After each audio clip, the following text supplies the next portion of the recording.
What's going on, fam? It's your girl Abiyala Akani here with a new YouTube video. Welcome back, fam. I hope this video finds you in good spirits. Today we're going to be doing a yoga biz video, which is going to be exploring more about the business of yoga for those of my friends out there who are yoga educators, instructors, or wellness practitioners. So the question that we're going to be exploring today is whether or not to teach in a studio versus teaching independently, and how to begin to make that decision when you are becoming a yoga instructor or when you're getting your certification. If you're just joining me on my channel, I hope to continue to support you on your yoga journey with non-performative yoga videos that support your body. If you are a yoga educator or a teacher looking for more business development and education to support your trajectory as an instructor, I hope this platform will help you as well. Either way, whichever path you are entering on, go ahead and give this video a thumbs up and hit that subscribe button so you never miss a video and join the fam. So let's go ahead and get started. So the question posed recently by one of my past YTT graduates was specifically what they need to know about teaching in a studio versus teaching independently. That's a really unique question, and it's more emblematic of where you are trying to go on your yoga journey as an instructor. Now, the first thing you want to get clear on in order to better answer this question for yourself is, are you looking to teach and build a career as a teacher, or are you looking for your yoga journey to support your personal practice? Some folks take their 200-hour certification and end up not teaching at all. They're just utilizing their learnings from the YTT to support their personal practice. They already have full-time jobs. And others are looking to cultivate space for different communities and are looking to build out a career in the practice space. Now, I'll just go ahead and tell you a little bit about my background and what I did before I go into these defining characteristics that make teaching in a studio and teaching independently very different. When I first started teaching, I taught at a studio first. I gained invaluable experience teaching at a studio because I was able to take as many classes as my heart desired for my personal practice to gain confidence, and also to take classes from a myriad of instructors who I really admired and I could learn from. And I did that for several years, and that was very beneficial for me, even though my classes didn't really grow in studios, which is ultimately why I ventured out to cultivating my own spaces. I gained so much in my personal practice. I gained confidence in transitioning and cueing to support different bodies. I gained confidence in understanding creative sequencing that felt intuitive to the body, and also gained one-on-one mentorship as I got the opportunity to work with instructors who I really, really admired and really respected. Teaching at studios is going to help you either way, and I suggest all new instructors, if you are looking to cultivate a career and to serve larger populations as an instructor, I highly recommend teaching at a studio. Now, I ended up leaving the studio several years after teaching at studios because my classes weren't growing and I wasn't finding the community that I really wanted to serve, and so I realized I had to go out and create it. So I did end up going the independent route, and that comes with a whole myriad of tasks that you don't expect and that you don't consider when you are working for studios because you don't have to. When you move into working and teaching independently, you move into the small business owner territory. And that's something that you have to really be mindful of, because there's a lot of things that you don't realize studios do for you that you are now going to be doing on your own for yourself. So let's get into what some of that will look like. The number one thing to consider when teaching at a studio versus teaching independently is marketing and building an audience.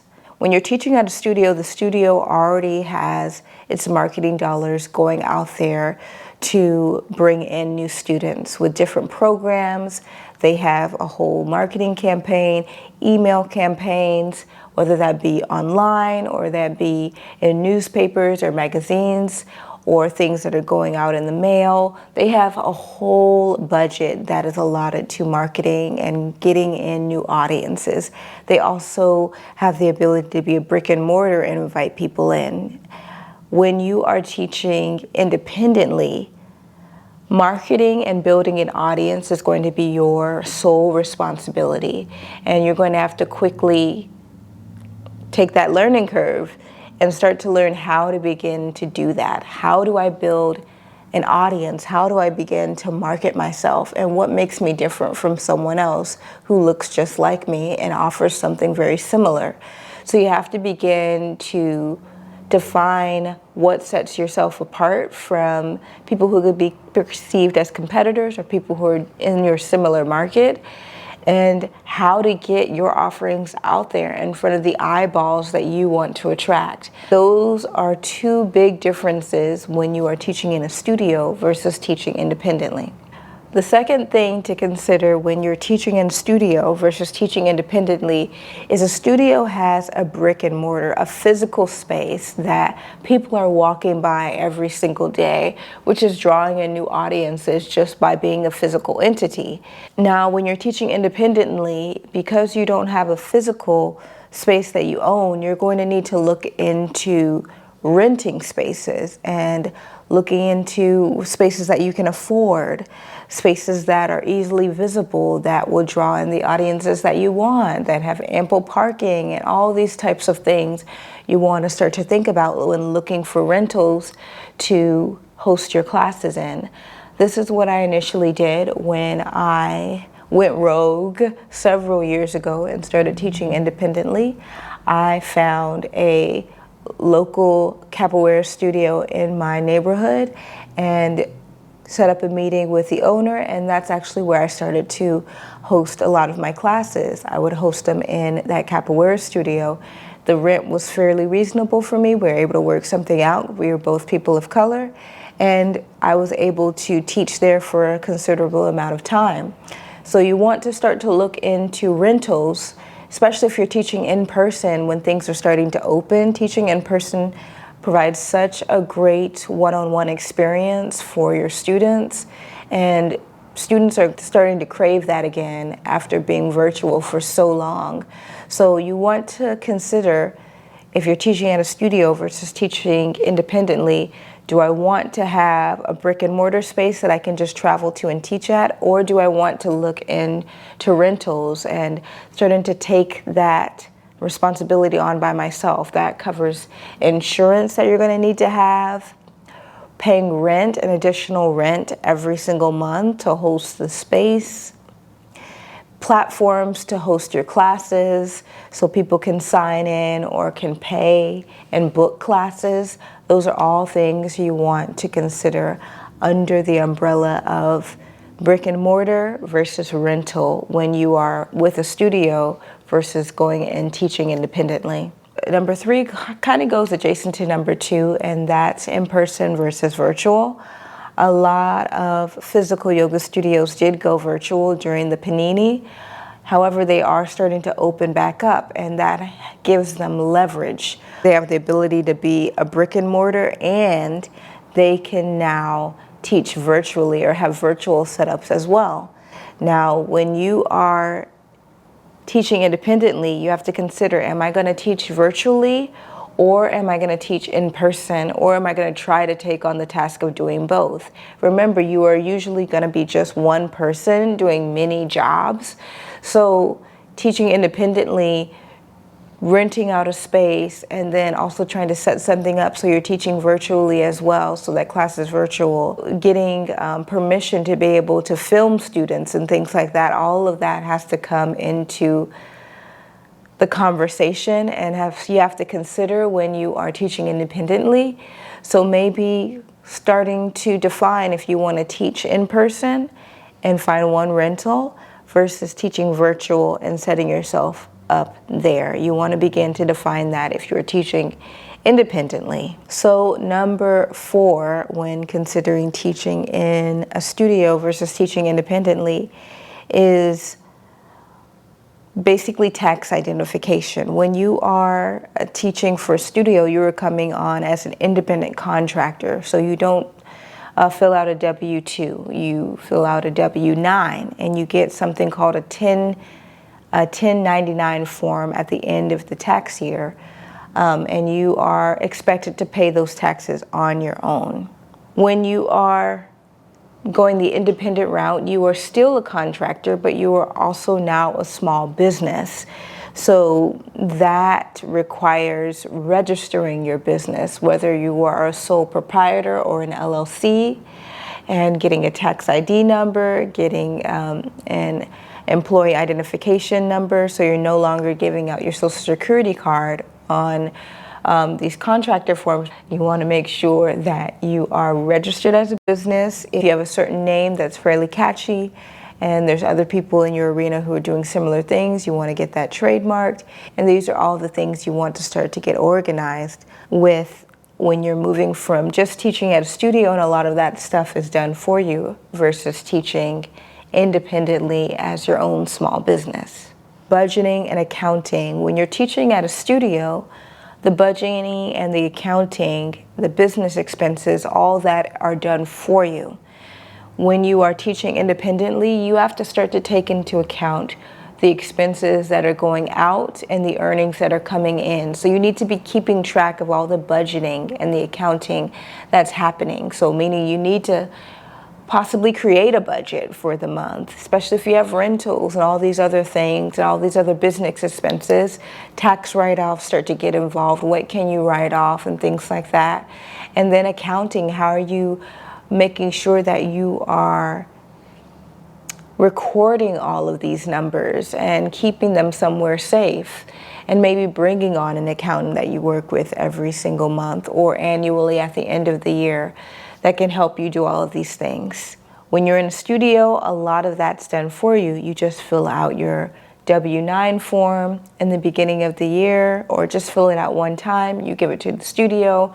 They send you a 1099. You collect all your 1099s as an independent contractor at the end of the year.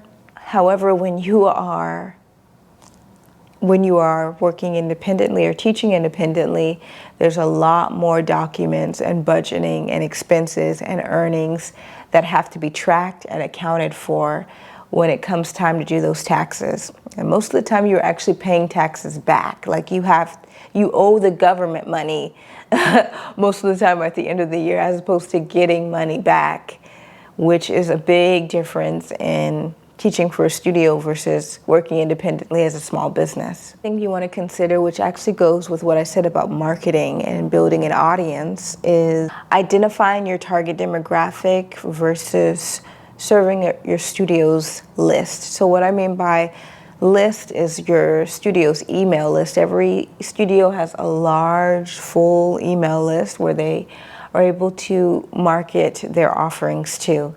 And usually that email list is targeted based on the demographic that studio is trying to serve.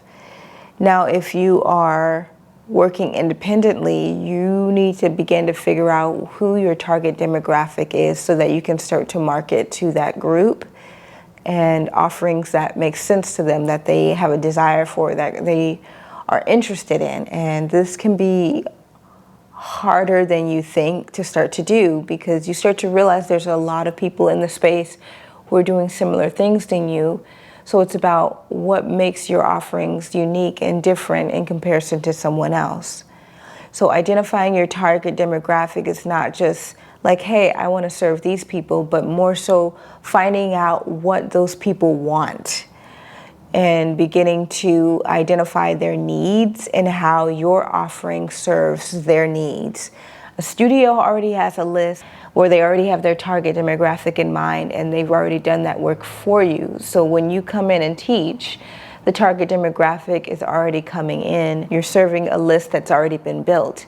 Versus when you're teaching independently, you are starting from zero and you are creating a list that hasn't been built, and beginning to identify the needs of a target demographic that you might not necessarily know anything about. So these are the things to really consider when teaching in a studio versus teaching independently. This is one thing that I need to say before we move on, is that you are the asset.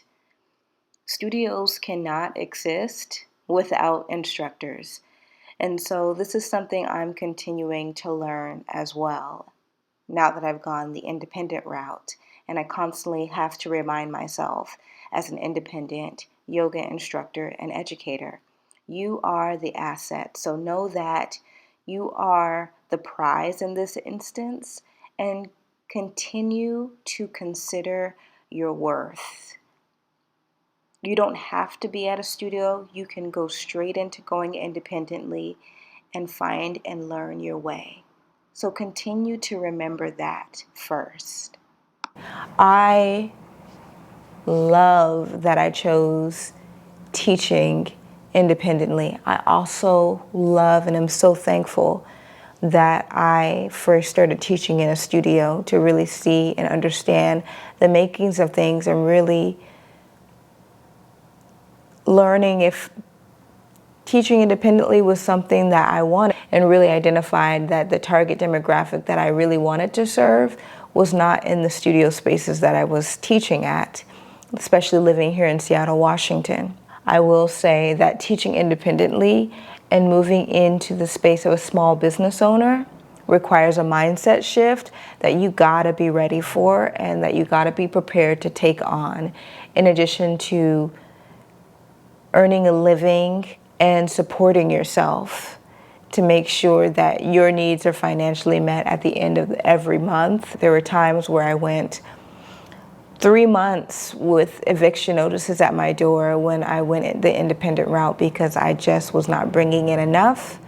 There were times where that happened when I was at studios also, because I wasn't bringing in enough students. Get those bonuses that you start to get when you go over a certain number of students. So I experienced the challenge on both ends, and those are things that you really want to start to look at.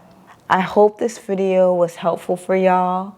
Go ahead and put your comments down below, and if there's any questions you have, you can share those as well. Or if there's other videos you'd like me to create when it comes to yoga biz development, let me know in the comments as well. I'll see y'all real soon with a new video, and continue to be well.